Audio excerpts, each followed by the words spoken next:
your fantasy. We'll give you the memory.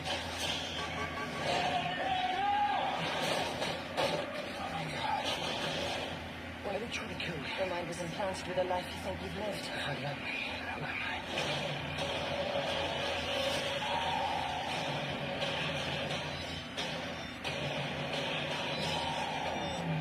Total Recall. The future depends on what you do next. I believe this movie should be called Total Recall, a film by Len Wiseman that also features his wife, Kate Beckinsale. We mentioned that Kate Beckinsale is married to Len Wiseman. If you haven't figured it out yet, don't trust me. When you watch this movie, you're going to know that she's married to the director because she is all over this effing movie, and not in a good way. Welcome to Time About the Movies, everybody. Today we are taking a look at the 3 films that make up August 3rd. How about that? August 3rd, 2012. And we're starting off with the remake of Total Recall. And this is, of course, a remake of the 1990 Arnold Schwarzenegger film, which in and of itself was inspired by the short story by Philip K. Dick. We can remember it for you wholesale. And in this version, it's very much the same storyline, except this time around, it's set on a futuristic Earth, not Mars.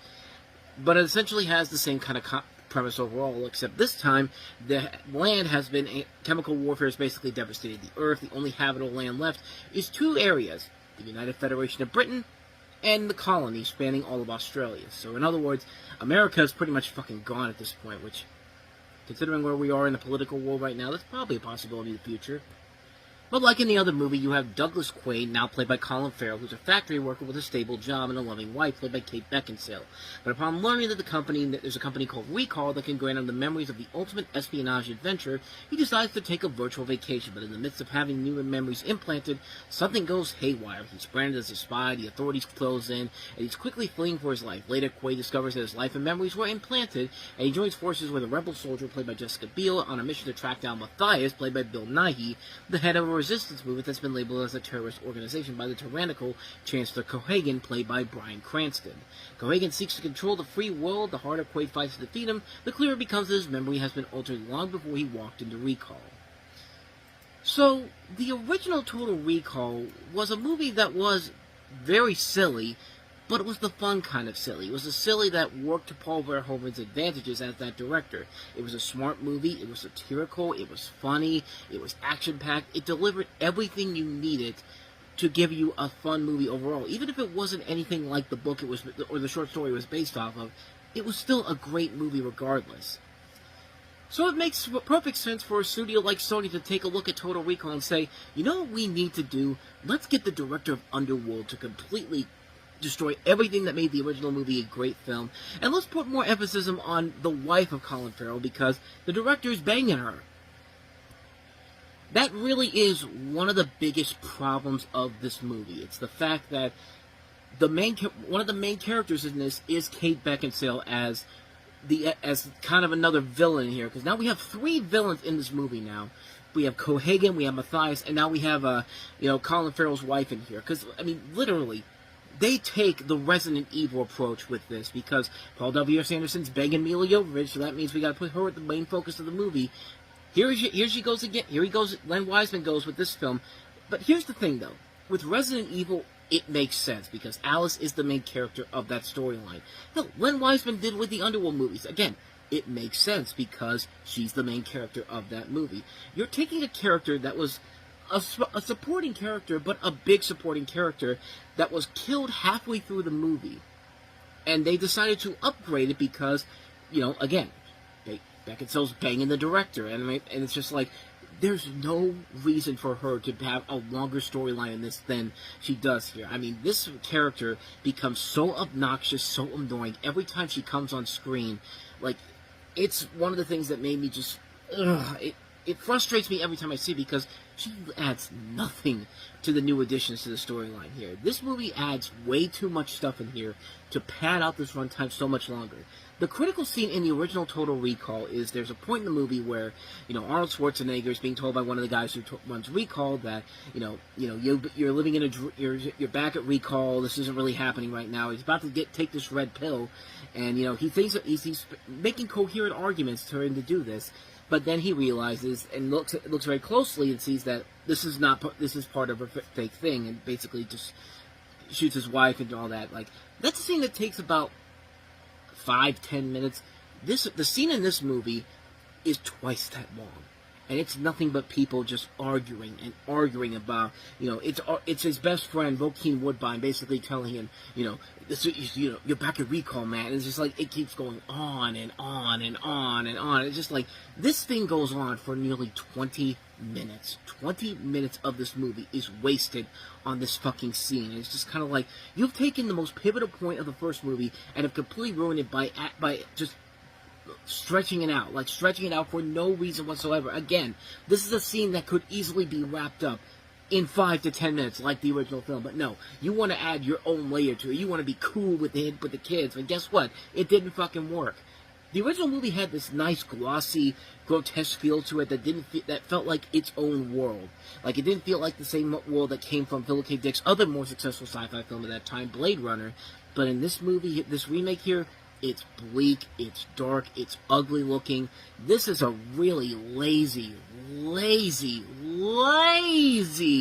movie that fails on every single level. The action sequences aren't fun.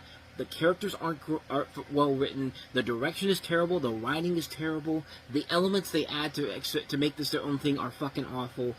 This is a terrible, terrible movie. This is one of the worst remakes ever. I mean, it's not even bad for the fact that it's a PG-13 remake. I mean, that was going to kill it right from the get-go. And apparently they didn't learn their lesson, because the next movie from Paul Verhoeven that was an R-rated classic that got a PG-13 remake was the god-awful RoboCop remake, which we'll get to in 2014. But this is absolutely awful. This is one of the worst things I've ever seen in my life. It's a terrible movie. It fails on every single level. It's the prime example of taking a classic movie and giving it a pointless remake that nobody in the world was asking for at all. This movie sucks. This movie sucks the life out of you. It's a mess. I think you got the point. Total Recall is fucking awful. Absolutely a disgraceful film, so... we ain't getting any better with the next movie either. Let's talk about Diary of a Wimpy Kid, Dog Days. This summer, to survive the holidays, you will need courage, Think about getting back. skill, The key to a successful summer would be to stay one move ahead. Are you sweating? I've been playing sports. and shorts. School's out, Got it. and the Wimpy Kid is here to stay. Diary of a Wimpy Kid, Dog Days. I'll give you this. It was better than it was certainly better than the first movie. At least these movies do get somewhat better as they go along here. I mean, the last one we looked at, the Roderick Rules one, I mean, it wasn't the worst ever, but it certainly was a lot better than the god-awful first movie. And this one might be the best one of the bunch, but even then I would say it's not worth it in my personal taste. But summer vacation has started, and Greg has his own ways of enjoying it with video games. However, his father wants him to go outside and stop playing video games. And his mother has her own plans, including a reading club. In addition, Greg can't get along with his father. The only thing they have in common is their hatred for the little cutie comics. Things only get worse after the stay at the beachside cabin goes totally wrong. Will anything go right? At least there's Holly Hills, who's the love interest in here. I believe that's Peyton List, I think, in one of her early film roles. Yeah, Peyton List. But, I mean, what more do you want me to say about this, man? I mean, this is a movie that's kind of...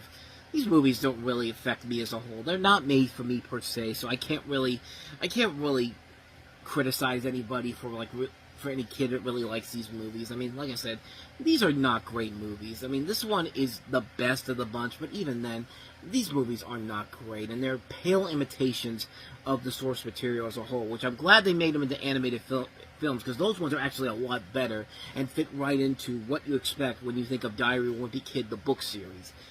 These movies, like I said, they're not for me. They're made for kids. They're made for fans of the book, and, I mean, I can't really blame anybody for liking this movie, per se, but honestly, this is probably the best of the ones, but even then, I would not say, if you're not a fan of this series, you would probably be best to avoid this one like the plague, but I don't know. That's all I got for you in that one there, so, Diary of a Wimpy Kid, Dog Days.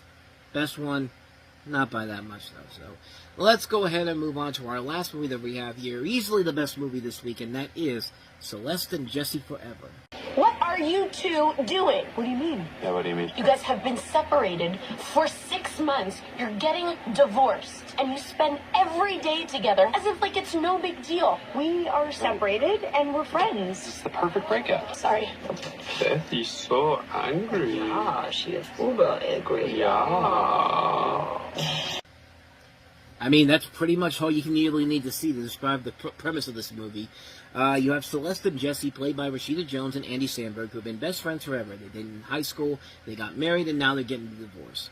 Their best friends don't think they can maintain their friendship throughout the dissolution of their marriage, but Celeste and Jesse don't think there will be a problem. But that's before Jesse gets into a relationship that Celeste doesn't think he can handle, and Celeste finds it harder to move on than she originally thought. So, typical premise for a comedy like this. This was actually co-written by Rashida Jones and Will McCormick, who also would later go on to have a hand in the script for Toy Story 4. And, yeah, there's nothing groundbreaking about it per se. There's nothing that amazing about it, but it works because everybody in here really is giving it their all here. Everybody's giving a good performance in here. You do buy that Rashida Jones and Andy Samberg could really be together in a relationship like this. You know, you got good performances by Elijah Wood, Emma Roberts. You see a really good performance there from Ari Grainer, Chris Messina, Eric Christian Olsen, Chris D'Elia. So there is a lot of good talent all across the board in this movie. And I think there is a lot there to really appreciate about the film itself. Even though it's very formulaic as a whole, even though it's a film we've kind of seen done to death before so many times, and certainly pales in comparison to other indie romantic comedies, it's a fun little movie for what it is. I think it works mostly because everybody's playing their parts to a T. There are good funny moments in there, some good emotional moments, good moments with the chemistry between the two leads. It's a really good movie. It's one I highly recommend checking out. Celeste and Jesse Forever. Definitely worth a watch. That's all I have a fairly program to the ground. Agents, assets, all of it. You think Jason Bourne was the whole story? There's a lot more going on here. Who the hell is he? It's Aaron Cross. See what it is? When I see through that door, it's gonna like sound. I thought they were dead. Yeah, he's supposed to be dead. You've had alterations made to 2 different chromosomes in your body. Increase in muscle efficiency, sensory function. We have never seen evaluations like this. Not just a science project, Doc. Find him fast and kill him. I gave them everything. We both did. Should have left me alone.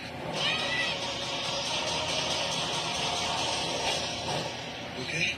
Let's go. The Bourne Legacy. Rated PG-13. Starts August 10th. Okay, I make it seem like this is a bad week for movies. It really is not. There are going to be some good movies here, but we have to start with some real stinkers, like our first film here. Welcome to Time About the Movies, everybody. Today we are taking a look at the 5 films that make up August 10, 2012. We're starting off on a sour note here with The Bourne Legacy, which on paper doesn't sound like a bad idea. You've got Jeremy Renner, who's a rising young action star, starring in the Avengers this past summer. He was also in The Town. He was also in The Hurt Locker. So it's not a bad selection for him to be in. Yeah, the cast also includes Rachel Weisz and Edward Norton joining the crew here. It's directed by Tony Gilroy, who wrote some of the Bourne movies. So it's really not that. It should not be that bad of a movie, but then you have to see the film and realize that, oh shit, man, can Matt Damon come back sooner rather than later, please? And can we get Paul Greengrass back too? Because, my God, what a disaster this was. You have Aaron Cross, played by Jeremy Renner, who's a new hero, experiencing life-or-death stakes that have been triggered by previous events and the need of an assistance of a doctor, played by Rachel Weisz, to retrieve the pills he needs to stay alive. So, essentially, it's basically the Curse of the Pink Panther of this series, where they bring in somebody new to replace the old person, except instead of, Matt Damon being dead, like Peter Sellers was in those movies, he's still very much alive, and they just decided not to bring him back for this one for some reason. But, yeah, the Bourne movies have been known to be action-packed all the way around and just so much fun to watch. This is the one where they really drop the fan. This is a bad movie, man. And I'll start off with the good stuff first, because there is a lot of bad things about this film. For one thing, Jeremy Renner's pretty good in here. He's the one thing that's carrying this together. He's not the problem with the movie. He's got a lot of charisma on screen. He doesn't overplay his role here. He fits this role very well. The best parts of this movie is when he's in Alaska. He's fighting off against wolves, kind of like the Grey earlier in the year. And, there's parts where Renner has to fight off against these wolves, much like how Liam Neeson had to fight them off. I mean, and that's about it, man. Everything else about this movie was so bad. First off, Rachel Weisz's character. I love Rachel Weisz, don't get me wrong, but I don't know what the hell they were thinking. She was so fucking annoying in this movie. She's basically this film's equivalent of Kate Capshaw's character from Indiana Jones and the Temple of Doom. What's her name? I can't figure it out, damn it. Willie Scott. I knew it was that name. I just couldn't get into my head when I needed it to be there. But yeah, she's basically this version's Willie Scott. She's such an annoying character in this movie. She's the exact opposite of people like Franca Potente or Julia Stiles or Joan Allen, who is in this movie, and they write her as this annoying, whiny character who never shuts the hell up. She is one of the most annoying female characters I have ever seen in the movie. Plus, she keeps making one dumbass decision after another that make people want to chase her more. And, like you hate her even more because she's the one that's literally alerting them that, Jeremy Renner's there. It's just kind of like, it makes no sense whatsoever why they made her so annoying in here. Second, you know how the Bourne movies don't really explain how something happens, but then they give you kind of like little teases and spoilers so that you can figure it out before they reveal it at the end? This movie doesn't do that. 75% of what happens in this movie is so phoned in, and they're never explain why it's happening. It's just, it's happening because, hey, we gotta do it because it's something that just needs to be here so we can make a movie out of it. Like, for example, why is the Doctor shooting up all the people in the lab for? They explain that Edward Norton's character in this movie kind of brainwashed him to do so, but we never get a reason for it. Like, what good does that do except remind people of what just happened 2 weeks ago in Aurora, Colorado? Like, it makes no sense whatsoever. Like, why do the CIA agents need to kill Rachel Weisz's character? She even tells the CIA agents she has no idea what the hell's going on here. And you believe her, but at the same time, they're just like, no, we gotta do it because we gotta move the story along here. It makes no sense. Who's Larks 03 that they bring in to kill the two in the final act? We never hear anything about them beforehand. And it's like they brought him in here just to have this cool-looking climax, which doesn't even happen at the end. He gets taken out by a pillar so bad and so poorly put together, it's almost a comedy how this guy gets killed. And we never hear from him again. Like, there's hardly any action in this movie. There's only 2 sequences where there's action. One in the beginning with Jeremy Renner in Alaska, and then one at the end. And so the smartly played out action sequences that we saw in the early films in the series have been pushed off to the side for a typical run-of-the-mill action film that has no action whatsoever. And the worst part about this movie is that there is no resolution to anything. Absolutely none. We just wasted 2 hours of our lives waiting for something to happen in this movie, and then it just tells you, nope, sorry, that's all, folks, we're done here. It's just like, I cannot stand movies with abrupt endings that have no resolution. All that does is just make you admit to your audience, we just wasted 2 hours of your life, but thanks for your money. And for a Bourne movie to do that, that is unacceptable. That is absolutely 100% unacceptable. And that's the point where I was just like, oh, go fuck yourself, movie. This movie is an unbelievable disaster. Jeremy Renner's the one thing who's holding it together somewhat, but everything else about this movie is terrible. This isn't even a Bourne movie. This is a movie that another studio looks at and sees the success of the Bourne films and says, we want to make our own Bourne movie. So let's go grab another book series based off of this character, and let's see what happens if we do it our own way. But no, this is Universal that's doing this, folks. Like, this movie is bad. I mean, the smartly written and cleverly done action sequences in the other movies and everything that was smart in the writing process in those films, that's gone. Universal did that so they can just make a quick buck with a rising young star, and they didn't care about you, the audience. They only cared about making the cold, hard cash. And you all bought into it? Well, technically, no, you didn't, because this thing kind of bombed pretty hard at the box office to the point where they said, Matt, Paul, I know we were shit to you before, but, hey, you mind coming back and doing another Jason Bourne movie? And sure enough, 4 years later, they came back, and they got the series back on track with that film. But this is about as bad as Amazing Spider-Man was, in the story department, in the writing, in the action. It's a bad movie. I expected a whole lot better, but this is unacceptable, man. 100% unacceptable. So there you go. That's the Bourne Legacy, and, like I said, it's not as bad of a week as I made it out to be, but we're starting off with a movie that bad. It only gets better from here, because our next movie, hey, we got an election coming up in a couple months, so how about a political comedy? Here's Will Ferrell and Zach Galifianakis in The Campaign. I'm here to announce my candidacy. Does this mean we got a campaign? Marty has 2 pugs, which are Chinese. Get some American dogs, you collies! Rules is this nation's backbone. A super sassy salesman sold me Sicilian sausages. More manly. Gosh, I am so flustered. Are you taking money from tobacco company? No. No. What do you got there? Is that a crossbow? The Campaign. Oh my God, it hurts so much! Boy, 13 years ago seems like a long, long time ago, considering how politics have basically changed in terms of comedy from back then to now. I miss these days. You have Will Ferrell as Cam Brady, a 4-time congressman who becomes a liability, and the Mach brothers recruit Marty Huggins, the son of a Republican heavy hitter, to run against him and be their vehicle to establish factories in the district that will import cheap Chinese labor. Trouble is, Marty is a lightweight. Marty's played by Zach Galifianakis, so his makeup falls to consultant Tim Watley. Actually, I think that's a name that was in another movie before. But he's played by Dylan McDermott from The Practice. And, the race tightens as Cam consistently shoots himself in the foot with the prospect of winning another also changes Marty and his family's dynamics. Meanwhile, Cam plays dirty, and Marty cottons on the Mach's grand plan. So what options do the rich have to get their way? The Machos are played by John Lithgow and Dan Aykroyd, and if you haven't figured it out already, you can pretty much tell that this was Will Ferrell trying to do his own version of Trading Places. And this would not be the last time he tried to do it, but this would be the more successful of the two, because Get Hard is pretty bad. I mean, that one's more of a ripoff of Trading Places, but at least this one takes a little bit of the ideas from Trading Places and actually does it in a way to make for a very funny comedy. This actually is a much better movie than I think a lot of people made it out to be when those trailers first came out, because this thing didn't do a whole lot of good business at the box office. It did decent numbers overall, but it really kind of came and went, and nobody really ever talked about it anymore. But this was actually a really funny movie, man. I was actually really impressed. This is probably the best Will Ferrell film I had seen for a little bit at that point, because he was making some pretty bad comedies one after another. He had a couple of decent ones here and there, but this is kind of a return to form for him, and it made for a really funny film. I like the banter between him and Zach Galifianakis. I like the cast overall. You got a great cast. Also includes Jason Sudeikis, Brian Cox, Thomas Middleditch, Sarah Baker. A lot of really good talent in here. John Goodman's in here, The Miz. I mean, there's a lot of good people in here. And for Jay Roach, this is a nice return to form for him. I mean, this is a guy that his last movie was Dinner for Schmucks, and that was not a very good movie, but this is a nice return to form for him.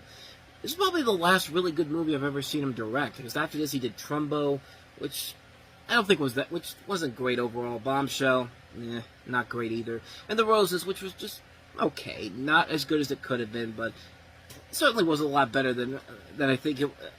I mean, it was a lot better than Trumbo and Bombshell. I'll give you that. But this one I actually really do like a lot. I think it's a very underrated comedy that didn't get the attention that it deserved back then.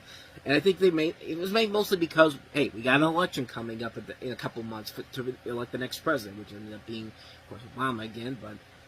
But overall, yeah, I think it's a very underrated Will Ferrell film. I think it's a very funny film.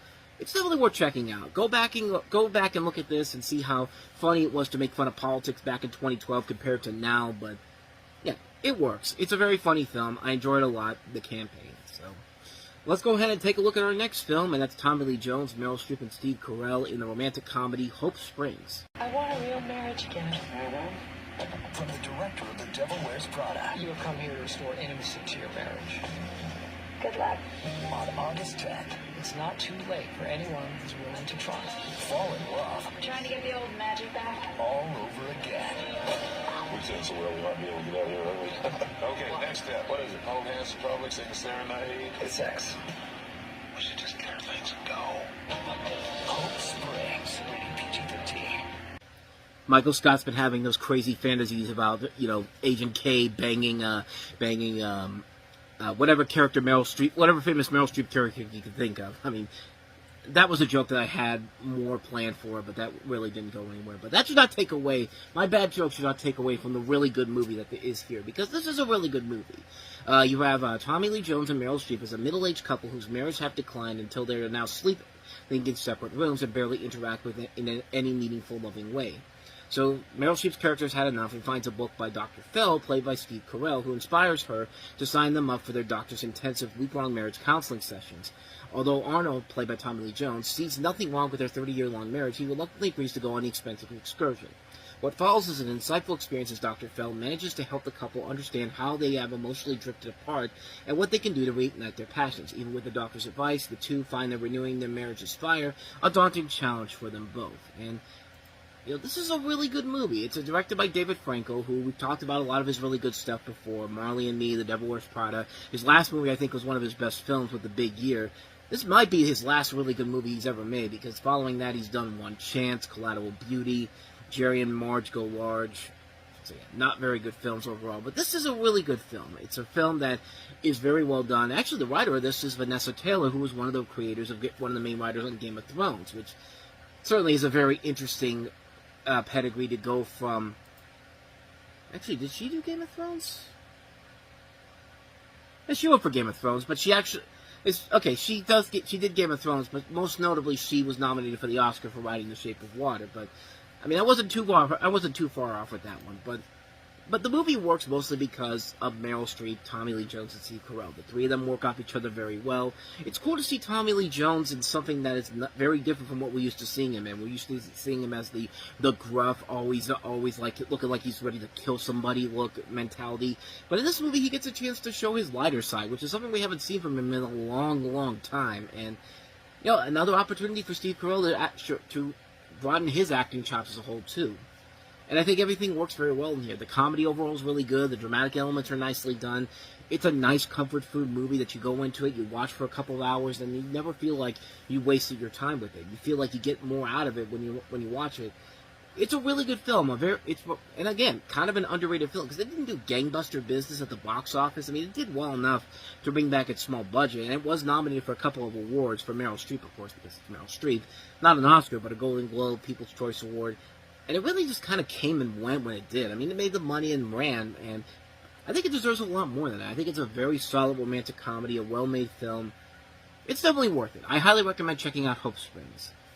So with all that said, let's go ahead and move on to our next movie, and it's another studio looking at the success of Jackass and saying, we can do that too. Let's go ahead and do it with, who do we have available right now? What extreme sports team do we have out there right now? Or extreme stunt team do we have? Nitro Circus?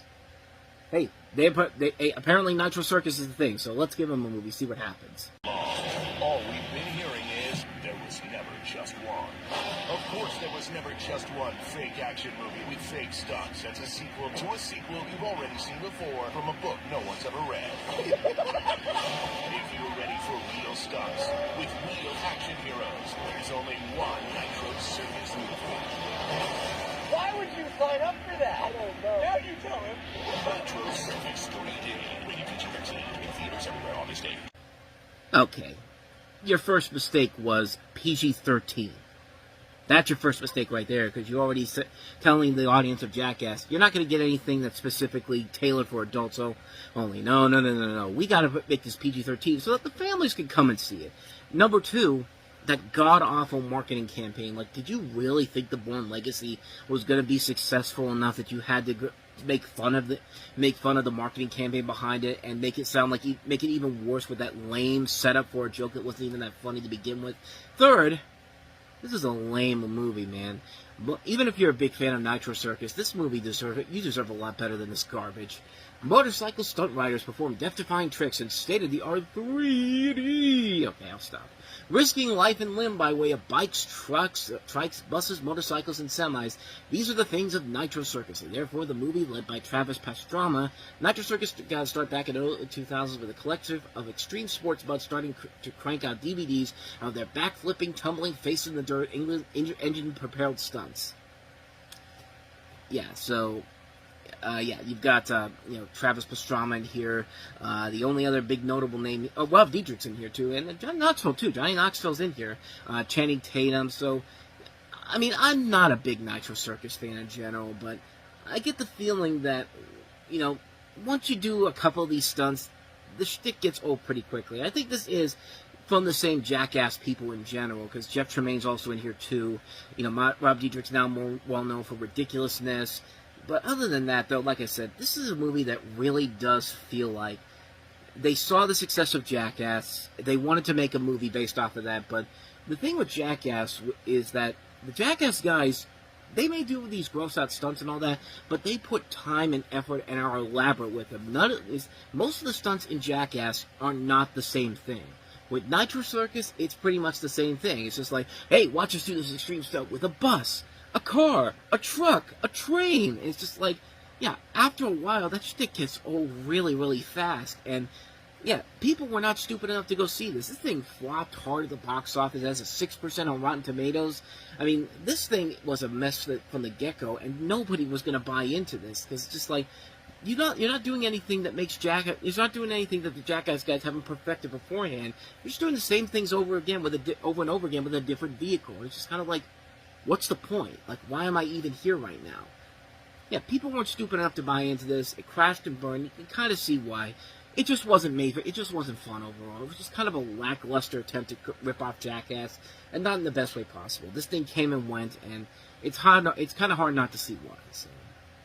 So let's try to end the show on a much more positive note. Spike Lee is back with a new film, and he's going back to his roots with Do the Right Thing with Red Hook Summer.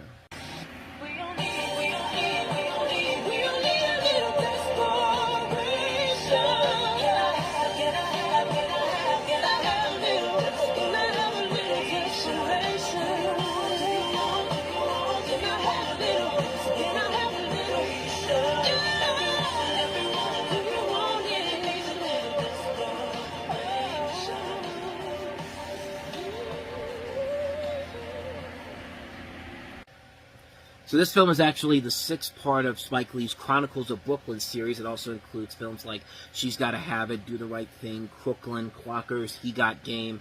And so in the story, you have a story about a 13-year-old boy named Flick Royal from Atlanta who was sent to live with his preacher grandfather, the good Bishop Inakurose, in Red Hook, Brooklyn. I don't even know if I said that right, but... In the midst of a sermon, a strange man strolls into the back of a church and accuses Bishop Enoch of sexual molestation 15 years earlier in Georgia. Enoch then admits that it was subsequently covered up by his church, which paid for the boy's family hush money and let Enoch go free to start a new life in Brooklyn. The news causes members of his new congregation to turn against him and beat him.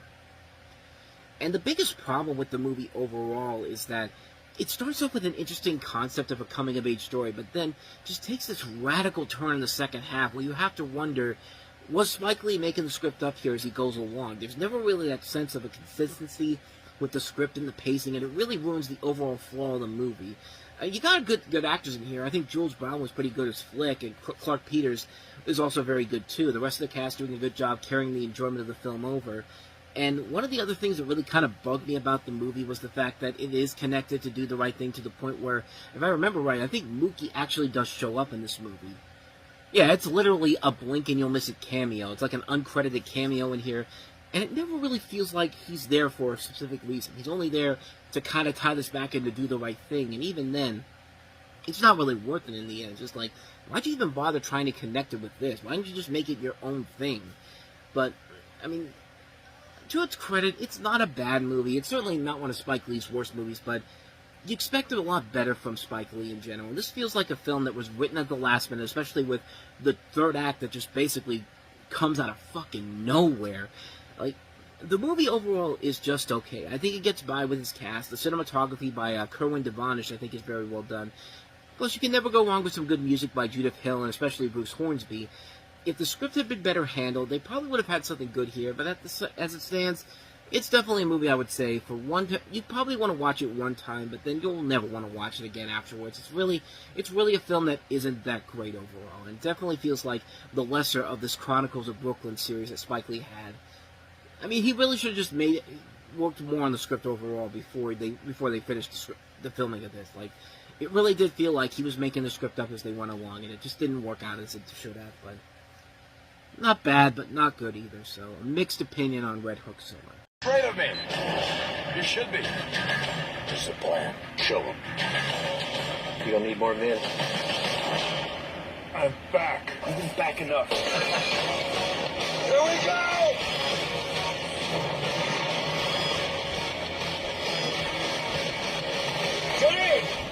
shoe is bigger than this car. Shoot something! I need a weapon. Yours. My big weapon's hanging right where it is. Rated R. Start August 17th.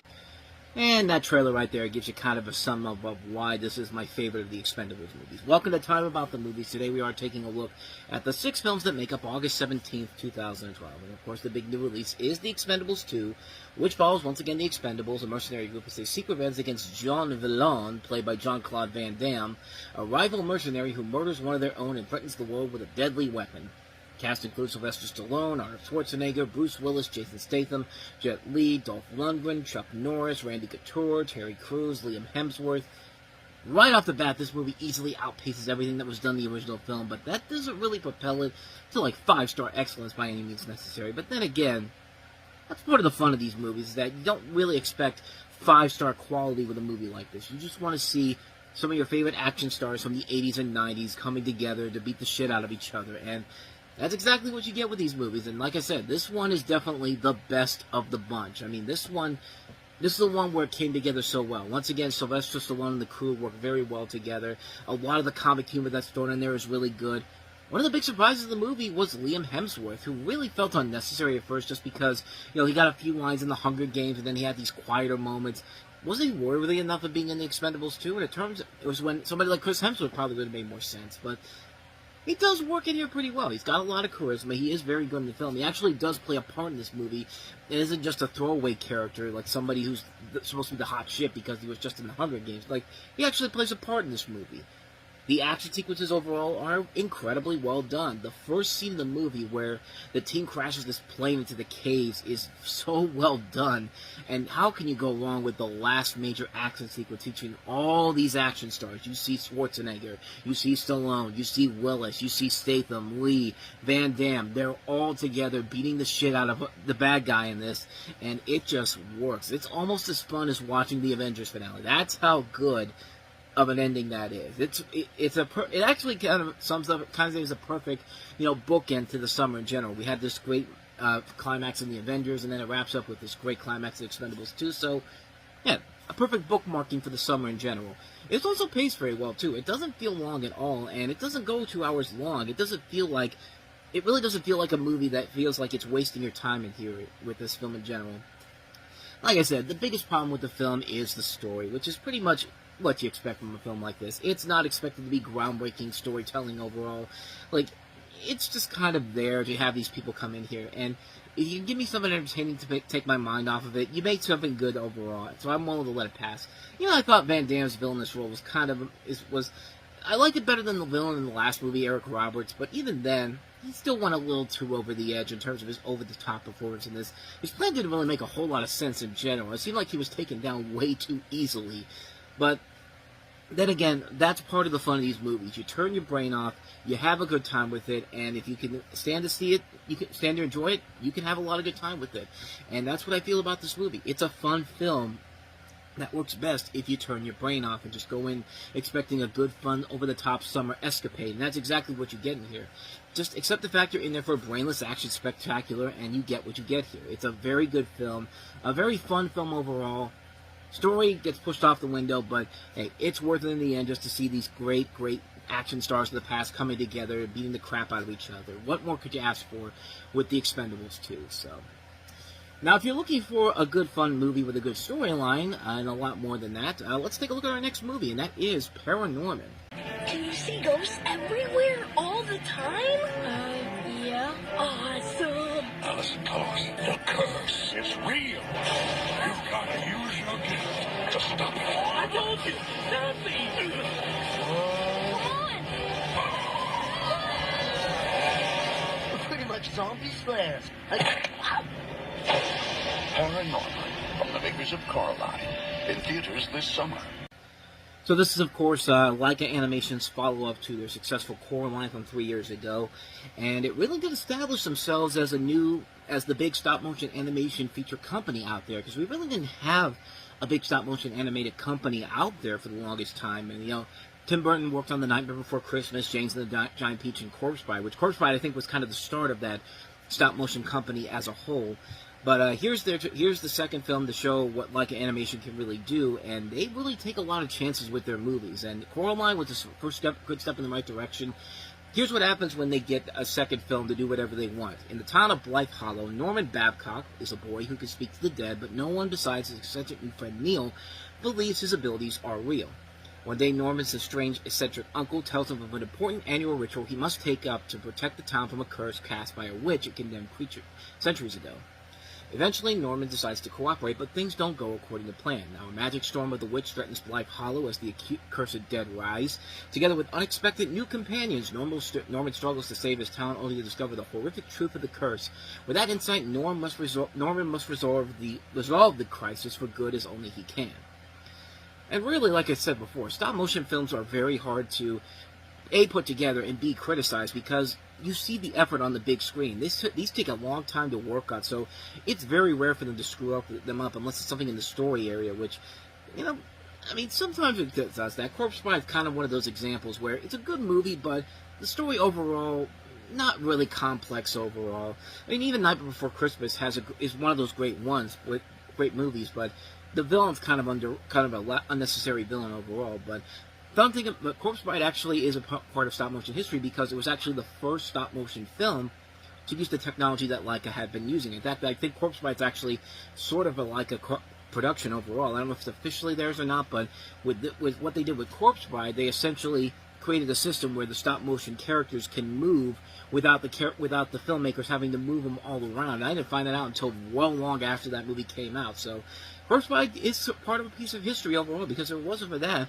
we wouldn't have movies like Coraline or Paranorman. I mean, this is a really damn good movie, man. This is a movie that is very creative, very unique. The animation overall is really good, and you really do like all these characters. They're all very well acted. You got great characters played by Anna Kendrick, who plays Norman's sister, Leslie Mann and Jeff Garland, who plays his parents, Casey Affleck, who plays like the teen boy hero, who would usually be the hero in these type of films, but there actually is a fun little twist that they do with him, which I really thought was pretty fun. I'll get to that in just a second, but you know, unlike Coraline, where you manage to have all these surprisingly effectively scary moments, there's not really a whole lot of those moments in here. There's creepy moments here and there, but it really wasn't all that scary. But to me, that's really it really doesn't take away from the enjoyment of the film overall. What makes this film so unique is that it doesn't play around with the regular conceptions of a family-friendly movie. There's a lot of points where it really does feel like a PG-13 horror movie. There's swearing in here. There's some pretty intense violence for a kid's film. There's sexual innuendo that's above what we're used to seeing in these films. Like the Casey Affleck character I mentioned. Like, you know, Anna Kendrick, you know, wants to be his girlfriend. You know, that's he's, like I said, he's usually the hunky teenage hero in these movies that usually saves the day, but not in this film, because as it turns out at the end of the film, he's actually gay, which, you know, I thought that was a bold and interesting move on their part, and I thought they did a pretty good job of making it work. It was actually, watching it again, it was actually one of the funnier things I saw when I watched it again recently. If there's any real complaints about the movie overall, my big complaint about it is that they don't really explain why Norman sees all the ghosts. They never explain why it happens. It leads me to believe that if you're a horror movie nut, you could soon conjure up powers to talk to the dead. I mean, it's interesting overall, but it's just kind of like, really? Like, we're really going down with that explanation? Like, I wish we could have gotten an explanation as to why that is, but, you know, another thing I really didn't like is that some of the characters were very mishandled. Like, Norman's mother really looks like Quasimodo from The Hunchback of Notre Dame, but maybe that's the point. Maybe that was the point overall. It looked kind of bad at the time, but watching it again, I could see where they were going with it. What I really like about the movie is the big twist ending that they do here. It's not the type of twist you think of here.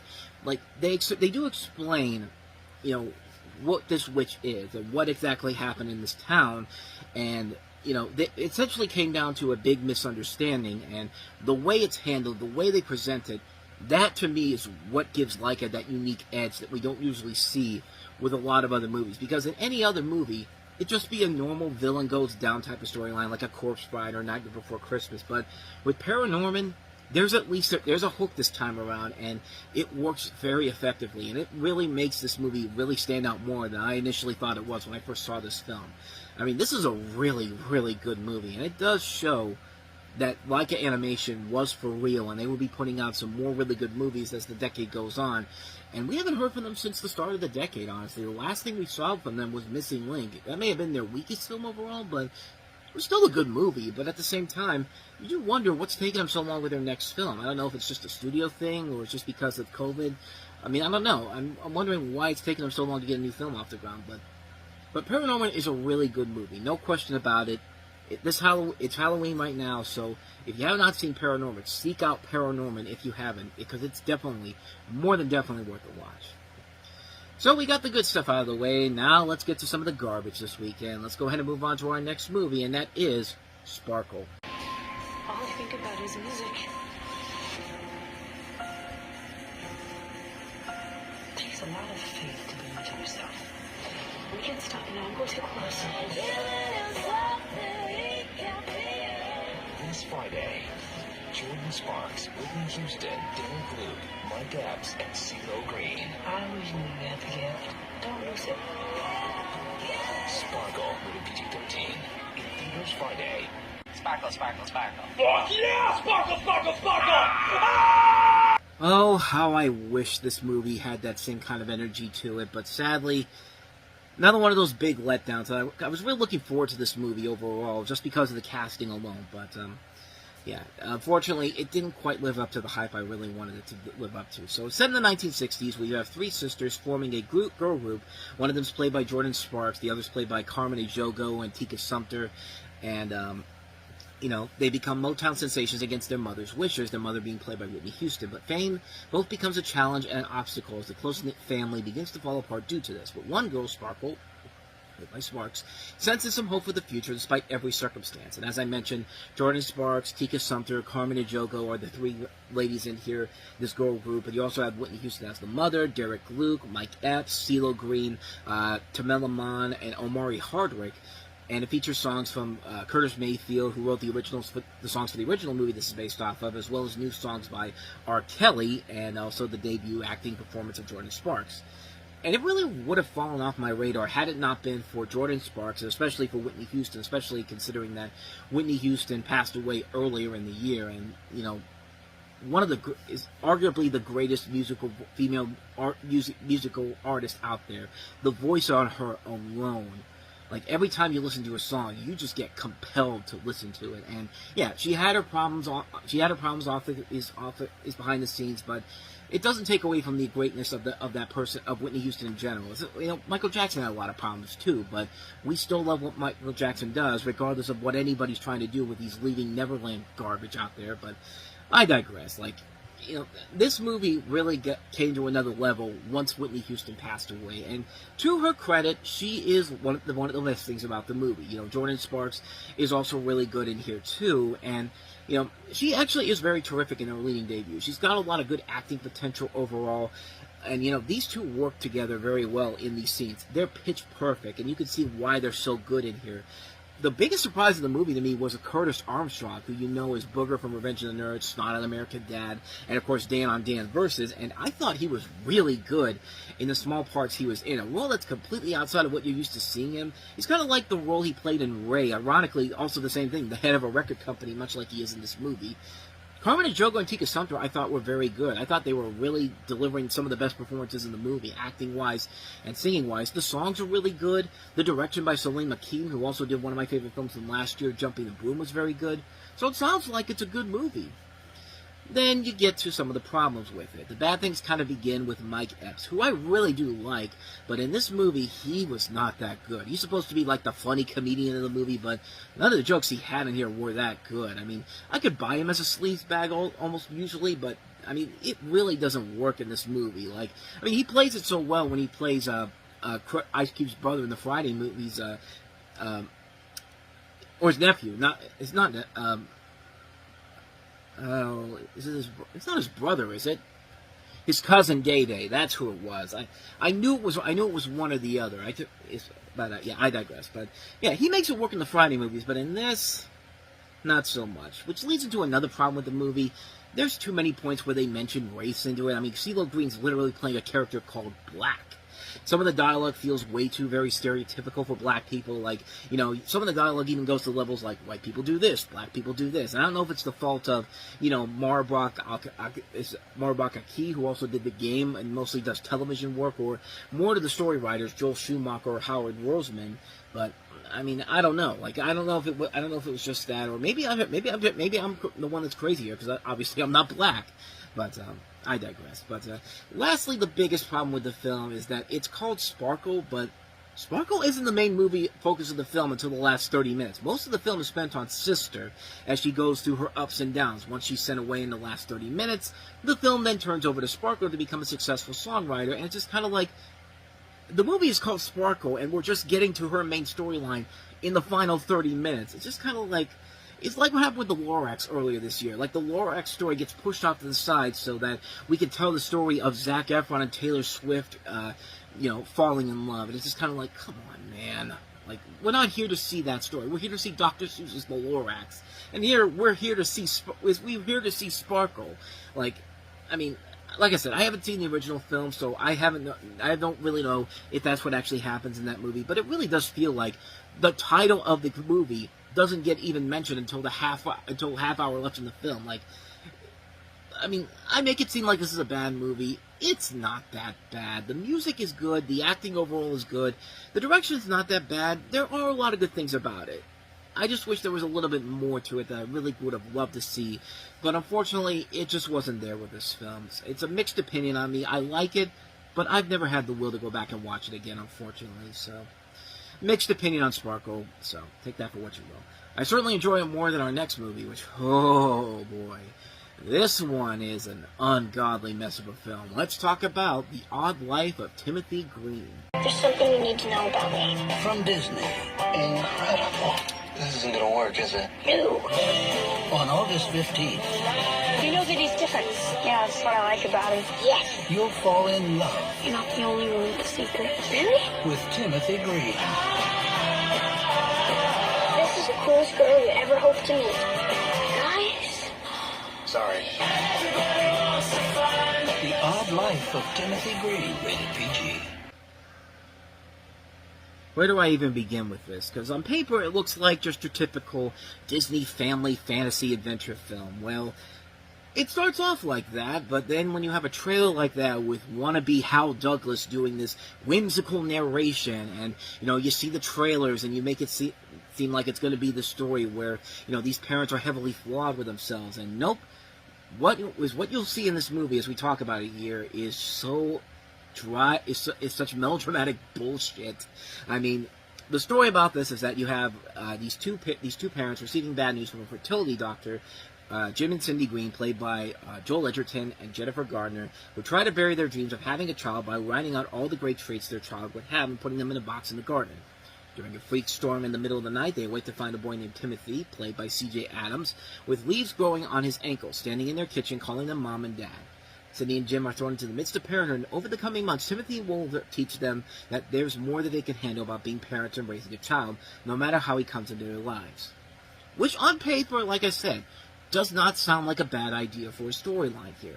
It's a film that does sound like a really good concept overall.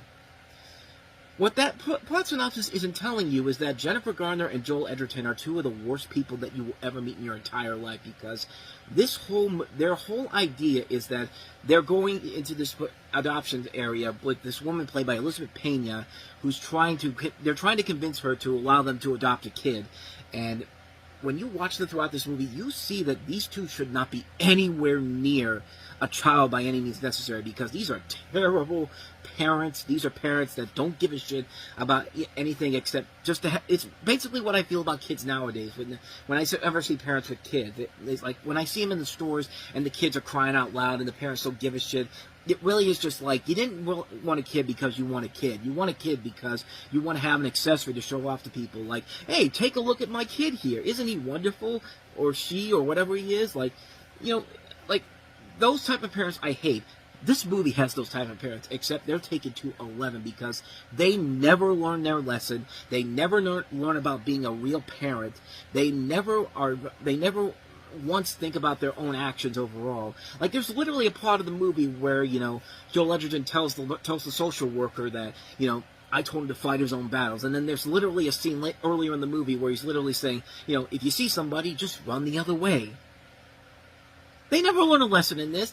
Nobody ever learns anything in this. And it doesn't help that everybody else in this town is so fucking stupid and so self-centered. Like, Ron Livingston plays a stock jackass in this movie. Everybody else plays these whimsical characters. Like, this movie is trying so goddamn hard to get an emotion out of you, and it's doing it in the worst possible way ever. This makes Lifetime movies look butch by comparison. This is dry, sappy, uninvented bullshit on so many levels, which it makes it even worse when at the end of the thing, you know, these two clearly have shown that they're not ready to become parents whatsoever, and yet by the end of the movie, Elizabeth Pena basically says, you know, I've seen it, you know, you may not be great parents, but you gave me one hell of a good story, so yeah, here, take this kid, why not? They got what they wanted in the end. It's just like, no, none of what they did is deserving of them having a kid here.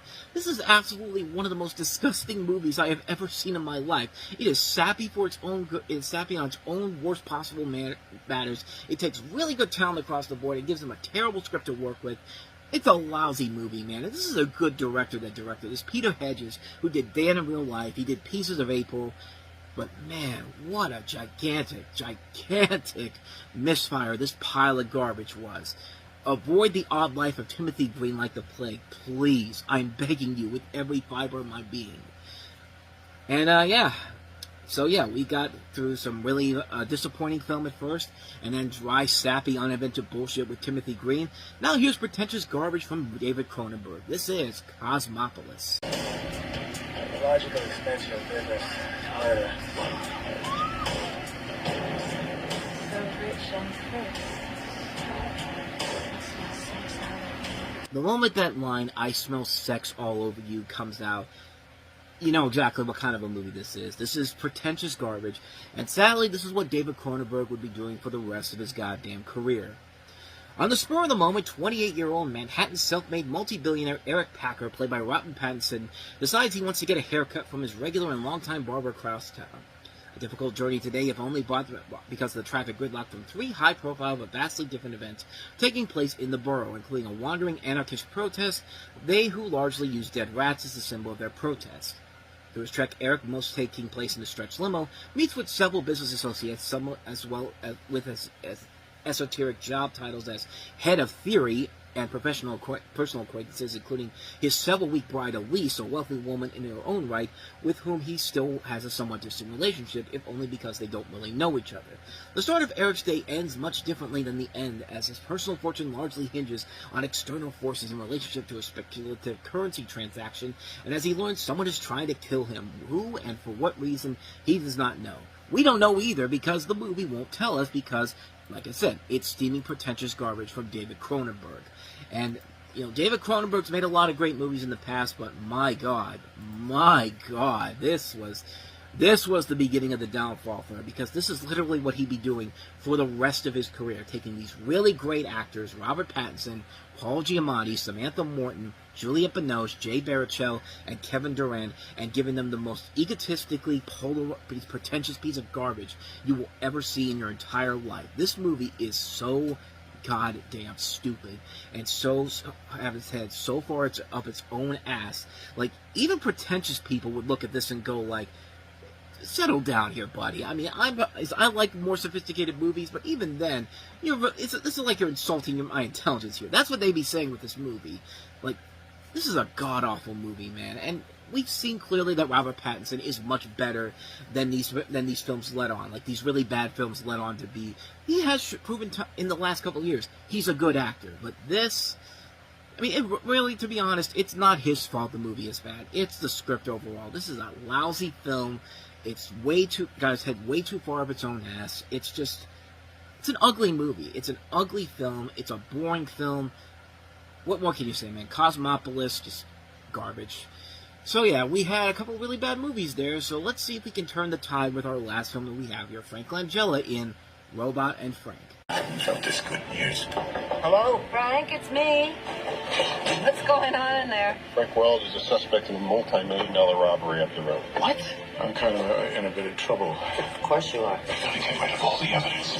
Frank, my memory can be used against you. Don't you touch that robot, Frank!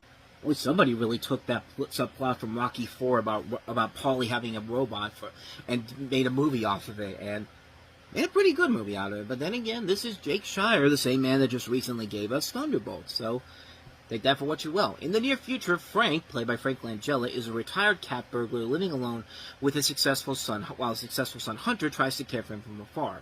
Finally, Hunter gets himself a robot caretaker, played by a robot that I believe was the Hyundai Osimo robot, if I'm not mistaken. But Frank soon learns that it is useful as a burglary aid.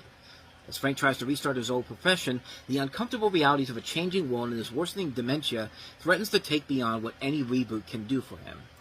Yeah, it's a bizarre concept overall. It's a comedy, but it's also a drama too. But it kind of works, and that's kind of the interesting thing about Jake Shire. This is the same guy that gave us Beef, and also did Paper Towns too. So he has a very bizarre mind to him, and it's proven to be very successful in his career. And this is the film that really was the first thing that showed everybody what he can do, and he makes it work big time here. Frank Langella is giving another great performance, and here you got James Marsden, Peter Sarsgaard, Liv Tyler, Susan Sarandon. So there is a lot of really good talent on board with this film. It's a movie that's very funny. It's also very heartbreaking, too. It's a nice mixture of comedy and drama with a little bit of sci-fi thrown in there. And yeah, it literally does feel like somebody saw the plot of Rocky IV and said, I want to make a movie about Paulie and his robot friend. We can't use the Rocky characters? Okay, well, let's just get an Oscar-nominated actor as of recent. Frank Langella, let's see if we can get him to come on board to this. And lo and behold, you got a really good movie out of it. A really bizarre film, but a really good film regardless. Robot and Frank is actually something I highly recommend checking out, especially if you like absurdist over-the-top movies that will make you laugh but also tug at your heartstrings too. Robot and Frank does that pretty convincingly well. I like to ride. Fixed gear. No brakes. Hey, Jazzy, you want to move your fat ass? You got him. I almost got killed. What the hell am I carrying? If you don't give over that envelope, you have no idea what's coming.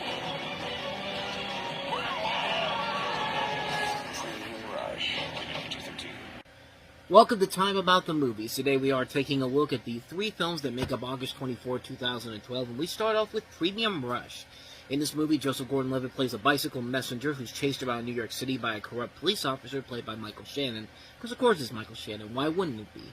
And who wants the envelope that the messenger has and goes on this chaotic adventure to stop him and the bike, and Joseph Gordon-Levitt is doing everything he can along with his girlfriend played by Dania Ramirez to try to avoid getting killed pretty much. And yeah, this is a movie that kind of came and went. Nobody really knew it was coming out. Nobody really knew anything about it. I mean, Joseph Gordon-Levitt wasn't really a big draw at that point in terms of name recognition, but he was an actor that most people did know. And, you know, I mean, I say name recognition as if he wasn't known. He was known, but I meant in terms of box office recognition. Like, he wasn't a big box office draw. And I know he was just coming off of The Dark Knight Rises and Inception, but he was somebody that really wasn't somebody you could guarantee a successful film with financially. But he's made a lot of really good movies overall, and this is definitely one of his more underrated movies. It's one that came out, didn't really do a whole lot of business. In fact, it didn't even make a whole lot of money, per se.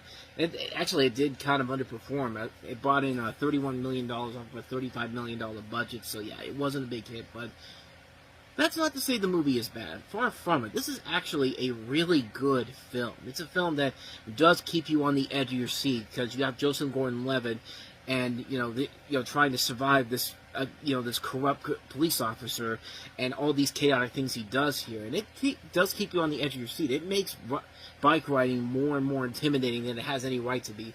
Plus, it helps that you have a script written as well as directed by David Coep, who has made a lot of good movies as both a writer, but also as a director too. Remember, this is the guy that gave us Stir of Echoes. This is the guy that also did Ghost Town not too long ago.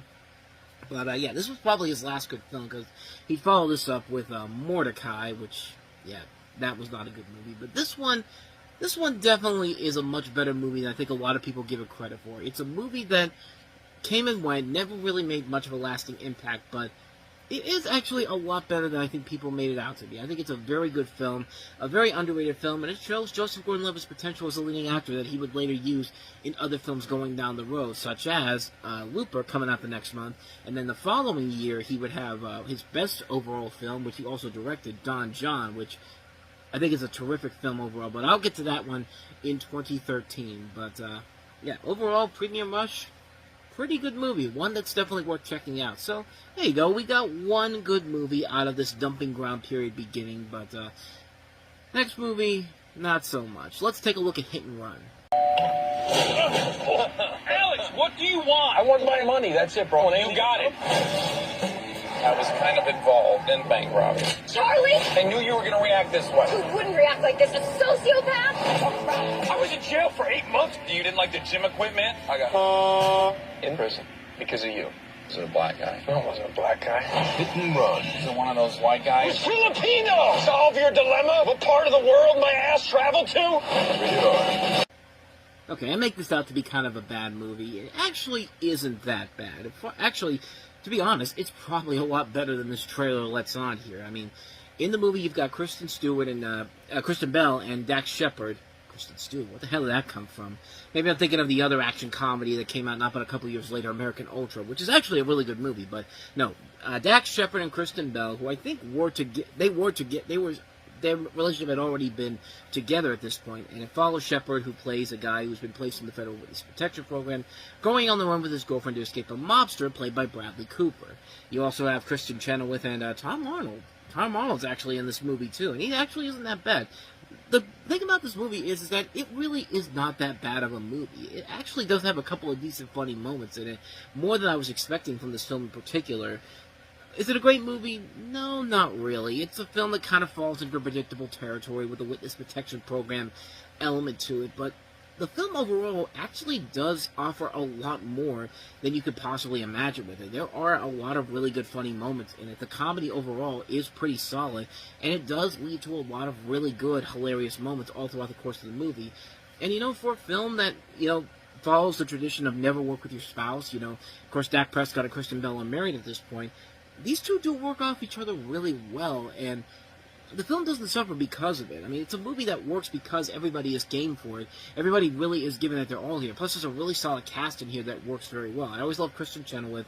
Like I said, Tom Arnold actually isn't that bad in this movie. He actually does give a solid performance in here. You got Michael Rosenbaum, Joy Bryant, David Koechner, Beau Bridges, Sean Hayes, Jason Bateman. There are a lot of good elements to it. It's a film that actually was a whole lot better than I could have possibly imagined it was. Is it a great movie? No. If you've seen other action comedies like this, they've been done so much better. This one is solid and actually one of the big surprises I've seen in a long time. It's not a movie I would say, watch it and you'll think it's one of the great comedies of all time, but give it a shot. It's actually not that bad. It's actually a comedy that does kind of work overall. It's a really good film. Not even that. It's a good film. Not a really good film, but it's a good film for maybe a one-time watch or two, but definitely give it a shot. It's actually worth the watch. So okay, this weekend actually has a couple of decent things here, but yeah, let's get to the big piece of crap, and that is The Apparition.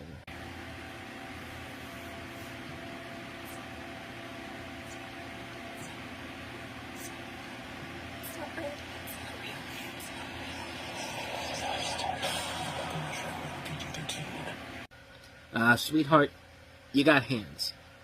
Use them. Bat those things away from you. I mean, literally, this is one of the stupidest horror movies I've ever seen in my life, because that's the threat in this movie. Just all these creepy hands coming up on you, and that's it. I mean, and by the way, that's the ending of the movie. So yeah, this movie Warner Bros. Did not give a shit whatsoever about trying to sell you on this movie, because they knew this idea was fucking terrible.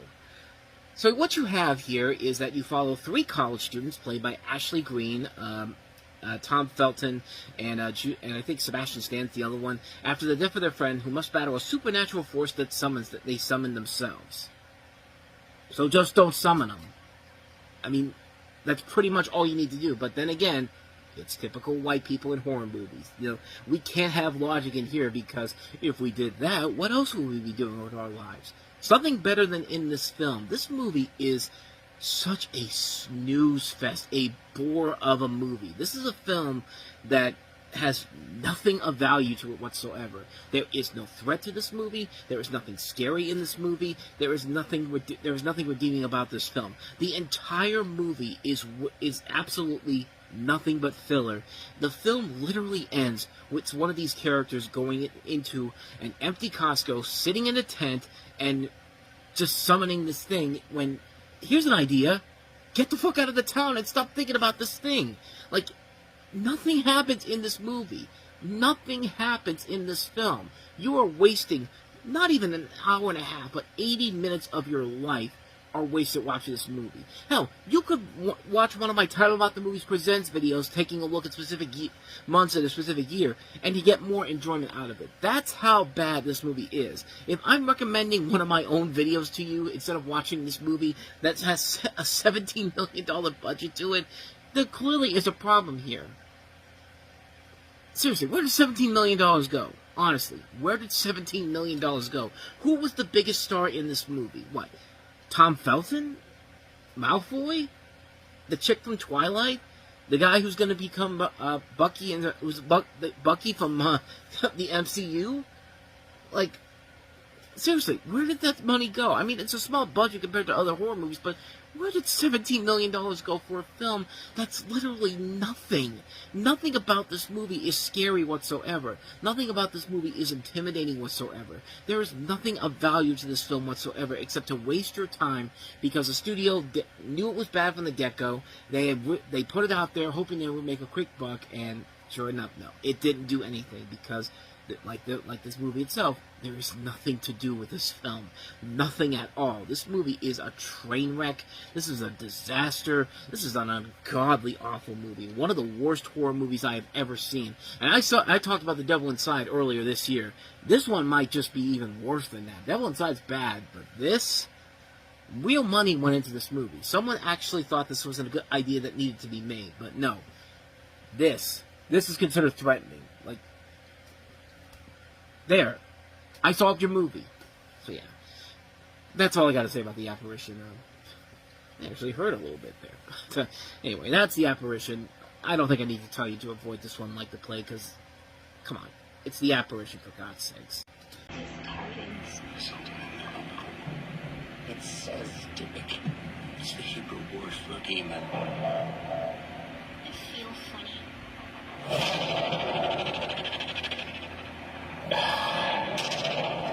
Doctors can't help us. Mommy, where am I?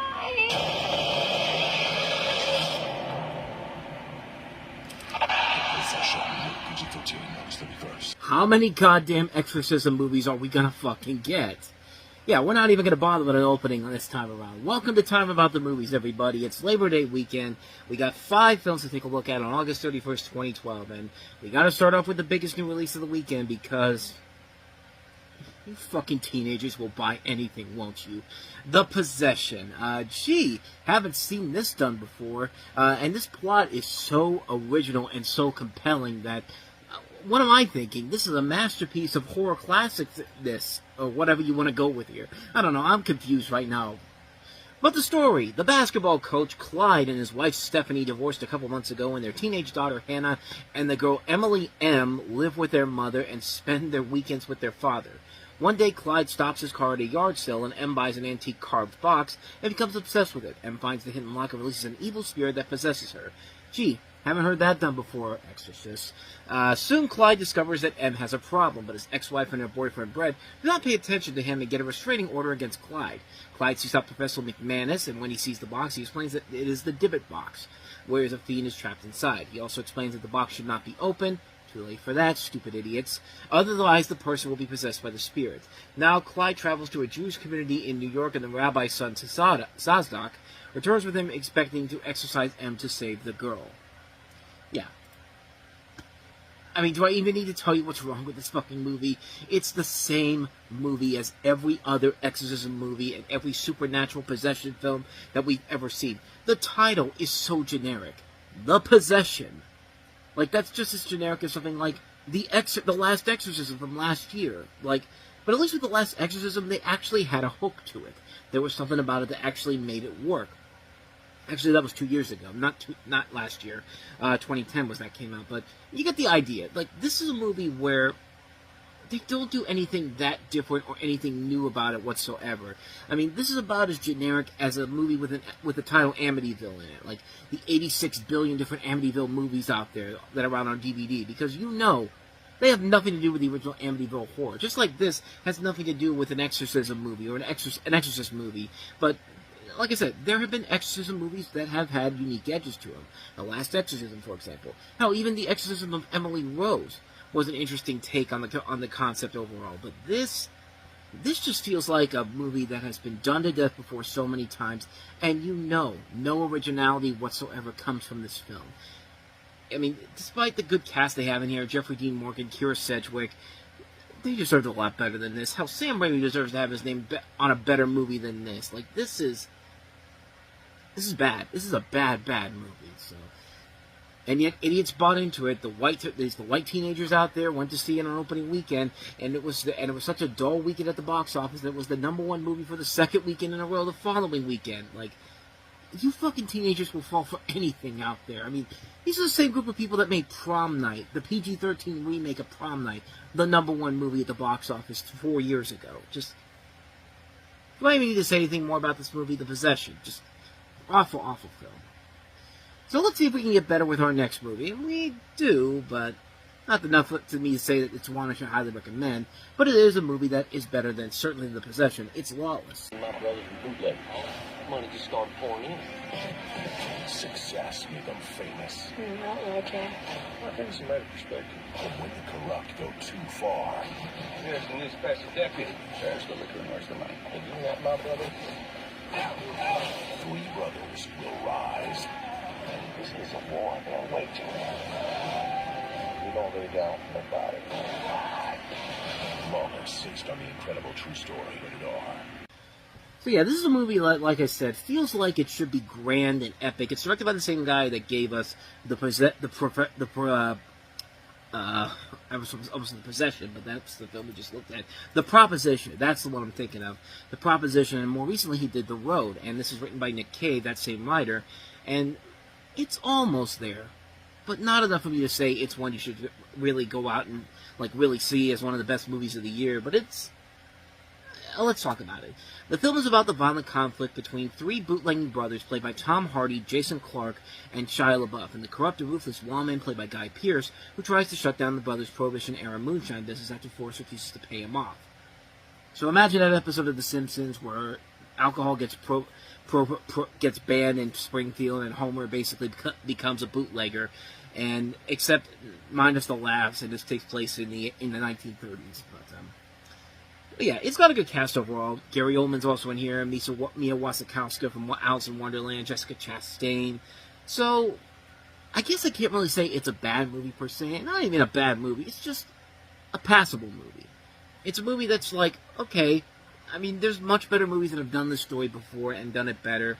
But when I look at this, all I can think to myself is, there really could have been so much more to it. Everybody here has given a decent performance overall, but there's never a point where I felt like this was something refreshing and new, and there's just nothing in there that made me say, wow, this was a great film. It's a passable movie. And with the director that they have on here, with the writer that they have, and the cast they have in here, you obviously expect a whole lot better than what you get from this film. And for what it is, it's fine. Like, I would say a mixed to positive review on this one, but I would never say to anybody, you know, this is one you're going to watch over and over again. Maybe for a one-time watch, it's worth it, but other than that, though, it's just okay. It is what it is, and it certainly is a lot better than some of the other movies that have come out in the dumping months that have been much, much worse than this. But speaking of those type of movies, here's our next film, which is one of those so bad it's good type of movies, and that is The Oogie Loves in The Big Balloon Adventure. Please be reminded that once the show starts, if you plan on talking, if you feel like singing, and if you can't stop dancing, then you're in the right place. We are the Oogie Loves. This is time for all you kids to get out of your seats and join Frank and Rysher, join Susie, and me, Sophie, for a whole new interactive movie-going experience, where singing along, dancing along, and playing along are all part of the movie fun. I borrowed your blanket, please.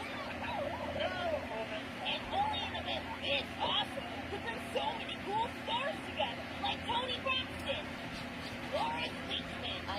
join me in singing and dancing. Christopher Lloyd. Josh Palminteri. I'll give you the house special. Carrie Elway. Don't forget the wobble. And Jamie Presley. Holy mackerel. From the marketing visionary of Teletubbies, Thomas the Tank Engine and Friends, and Eloise, and Academy Award nominated director Matthew Diamond. I'd like sweet pickle, dill pickle, warm pickle, chill pickle, please. My favorite. Ooh, my favorite. I mean, Chaz Palminteri is one of the many reasons why this is such a stupid but fun movie. I mean, who out there even knows who the Oogie Loves are? Because I certainly didn't know who they were when this was coming out. Apparently they were based off of a children's TV show called My Bedbugs, which came out in 2003 and lasted only one season, or actually 2 seasons on a not even PBS, but like this was on a WTBS, which is what I'm trying to say is that it's not a nationally televised PBS show. Like, it's not like all the other PBS kids shows that were all over the place at the time, like Arthur, or The Magic School Bus, or Clifford, or Caillou. Like, it's not one of those things whatsoever. But, I mean, this is a movie that feels really, really like it's the complete opposite of something like the Minecraft movie, where it's literally telling you in the theater to get up, start talking, singing, and dancing. And in this case, I would be willing to accept this because it's a movie strictly made for kids. A Minecraft movie is a movie that's trying to appease to not just the kids but the adults. But the clout chasing adults on social media tried to turn it into an unpleasant experience by trying to make a meme out of something that isn't really that funny or intelligent to begin with. I'm sorry, Chicken Jockey's never going to become a thing. And I know they just announced the Minecraft movie sequel that's coming out on the same day as the Simpsons movie sequel, but I don't care, man. Minecraft movie still sucks. I mean, this movie, however, is the complete opposite of that. It's Schloofy's birthday. Who is Schloofy, you might ask? I can't really remember, but the Oogie Loves, Gooby, Zooby, and Toofy, along with their friends J. Edgar the Fish, Windy Window, and Ruffy, are organizing a party. Shh, it's a secret. That's literally what it says here in the synopsis here. Everything is going perfectly until J. Edgar trips and loses the lost 5 magical balloons in all of lovely Lovelyville. Oh no! Whoever wrote this was on some drugs, man. The Oogie Loves set out to find the magic balloons in time to save their friend's party. Along the way, they meet some very interesting characters, interesting to say is a word, you could say, including Dottie Ronder, played by Cloris Leachman, Bobby Wobbly, played by Carrie Elways, Milky Marvin, played by Chaz Palminteri, Rosalie Rosebud, played by Tony Braxton, and Lola and Lero Sombrero, played by Jamie Presley and Christopher Lloyd. Can these new friends help them recover the magic balloons and get back to the college in time to celebrate Schloofy's birthday? I'm trying to figure out who Schloofy was in this, but who is Schloofy? Their living pillow. Schloofy was their living pillow, and the fish was named Ruffy, and J. Edgar was the vacuum cleaner. You think I give a crap about getting this right here? I mean, this is a movie that is for adults. This is not something that should be made that the adults are gonna go and see and expect more from it. Like, if you're an adult and you're expecting some high material here, you deserve to be disappointed by this. I mean, granted, yes, it's a movie strictly made for little kids, and it's a movie that knows it's made for little kids and isn't expected to be entertaining for adults anywhere, but for someone like me who was about 23 years old when this came out, I had no interest in seeing this movie, but I kept hearing from people about how it's a so bad, it's good type of movie that at some point down the line, I did eventually see it, and yeah, it's a bad movie, but it's a good kind of bad movie. It's a movie that is so stupid, so ridiculous, and so over the top that the kids will love it for the colors and the loud noises, but the adults will love it for just how god-awfully bad and over the top it is. I mean, Chaz Palminteri is a treasure in this movie. Anytime he speaks, it's just comedy gold. Like, my favorite, I mean, the best line in the movie is when he's going like, "Oh, my favorite." Just the way he says that line made me laugh so hard. And just like, okay, this is not a good movie. And I'll say it from here. If you're going into it and you have the brain of a person that, looks for something more serious and more in-depth with their movies. Like, you're one of those pretentious people that like something like Cosmopolis, you're going to hate the shit out of this movie. But if you love some pretty bad, so bad it's good type of movies, Oogie Loves is definitely something that should be very much up there. Like, this is the type of movie that, yes, it's strictly made for kids, and if you're an adult, you should know better not to expect anything from this. But if you want to see a movie that revels in how stupid it is and how bad everybody's going over the top with this, you'll love the hell out of this movie. This is the ultimate definition of a guilty pleasure film. Like, it's a movie that's so bad, but goddamn, I had the time of my life watching this. Oogie Loves and the Big Balloon Adventure. Good for the little kids to love it. For people who love bad movies, you'll probably love it even more than that. So why don't we go ahead and get to an actual good movie this weekend? Because we've had some pretty bad stinkers so far on this show in general, and some films that were kind of just okay, and some so bad it's good type of movies. But here's a legitimately good film that came out this weekend for a good time call. This is my friend Katie. This is my friend Lauren. She's gonna drive you home, okay? Please, please, please. Is this yours? Yeah, sorry, I think it's empty. Perfect! Stop! This is my new car! I see this all the time. Ta-da! Cena spilled that off! Get out. You're in a barrel! I can't afford an apartment by myself in the city. I have a place for you. Where? You. Hi. Did he tell us some more about the new place? The apartment is spectacular. My roommate is whatever. Katie, there's no toilet paper. I can hear you. I'm running late. Bye. I love being late. Yeah, I'll be underpaid. It's so big and it's looking at me. Let me out. Gotta go. Bye. Your dad says hi. I get $1 a minute for a phone sex line. Whatever they say, I just tell them I want to lick it. Hey, you. You know, you're not better than me. You're not better than phone sex. I'm better than phone sex. Listen, the job we called you in for was filled this morning.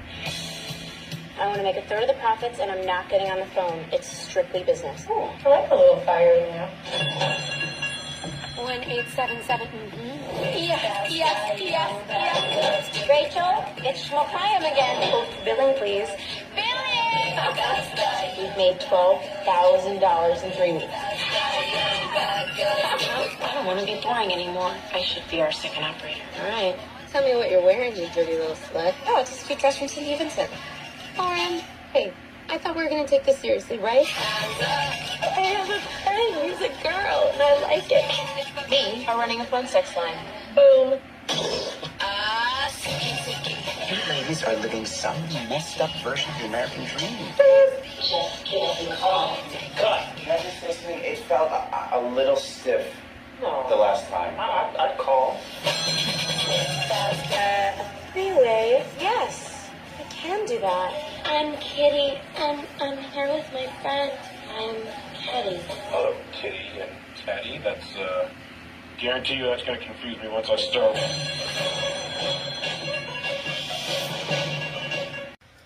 What makes that so much funnier is the fact that that's literally Seth Rogen's wife that's playing the other character in this. And that makes it all the more funnier that it's Seth Rogen actually calling his wife like that. And that's just part of the charm of this movie, because this is a really, really funny movie that nobody probably has even heard of. Again, coming out in a time when you had so many other really good films that came out this year that nobody ever talks about, like Seeking a Friend for the End of the World, People Like Us. Now here's another one. So in this one you have Lauren and Katie, Lauren being played by Lauren Ann Miller, or of course Lauren Miller-Rogen, since she's now married to Seth Rogen, and Katie played by Ari Grainer. College frenemies with a mutual good friend, played by Justin Long, who move in together at age 28 in order to afford an amazing Gramercy Park apartment. The unlikely pair start a phone sex line and become best friends while learning about the hilarious world of vibrators, fake orgasms, and nighttime callers. When the hotline is hung up and reality comes calling, the most meaningful relationship of their lives is being put to the test. And really, this is a movie that works on so many different levels because of the fact that everybody in here is just a ton of fun to watch. Ari Grainer and Lauren Ann Miller work off each other really, really well. They are very well done. They're very well put together in this. They're very well put together. What the hell was that? They work off each other. They're a good comedy duo is what I'm trying to say here. They both work off each other very well. They have a really good cast all around them. James Wolk, Nia Bardella is actually one of her few good films she did after My Big Fat Greek Wedding. You have Mimi Rogers, Mark Webber, Justin Long, Kevin Smith, Ken Marino, Martha McIsaac, Sugarland Beard. I mean, these are all really, really good people, and the humor just works very well. It's a raunchy, gross-out comedy, but one that doesn't feel like it's trying so hard to be that type of a film. It's a film that actually is trying and is succeeding for the most part because you have two very likable personalities at the centerpiece of it. The jokes they're doing are actually really, really funny, and the storytelling is very well done. It's a really good movie that sadly did not get the attention that it deserved.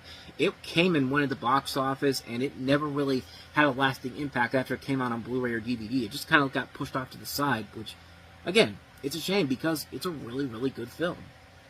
It's definitely a film worth checking out. Like I said, it's a very underrated, raunchy comedy that came out around the same time as Seeking a Friend for the End of the World and People Like Us. This one's not quite as good as those ones, but this is still a really funny film and one that definitely deserves to be found out there. So seek out for a Good Time Call, and I'm telling you, you will not be disappointed by it. It actually is a really, really good film. So with all that said, let's go ahead and get back to the craft for our last movie, and that is Kevin Durant, trying to be like the next big Michael Jordan, Shaquille O'Neal movie star, and let's just say not doing the best job with it with his film Thunderstruck.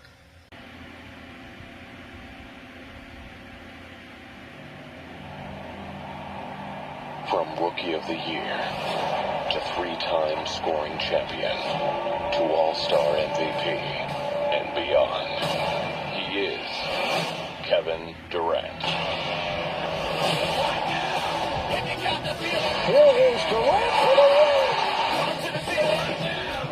What's that kid's name? Manager. Nice catch. I want to dunk like KD.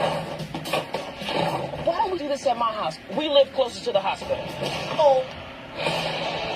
It's halftime here in Oklahoma City. Let's pick a fan to shoot from half court. Good luck. Not even close. Take this, man. You're going to make that next shot. It's an honor. Thank you, man. I appreciate that. Yeah, I wish I had your talent.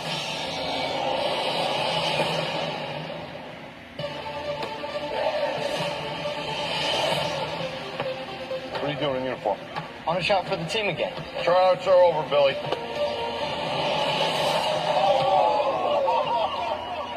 My name's Brian. Unstoppable. What is wrong with Kevin Durant? He's playing for the Oklahoma City Thunder in 2012. That's what's wrong with Kevin Durant. Give him a couple of years to find a team that will actually use him on a championship caliber team like the Golden State Warriors, and he'll be just fine.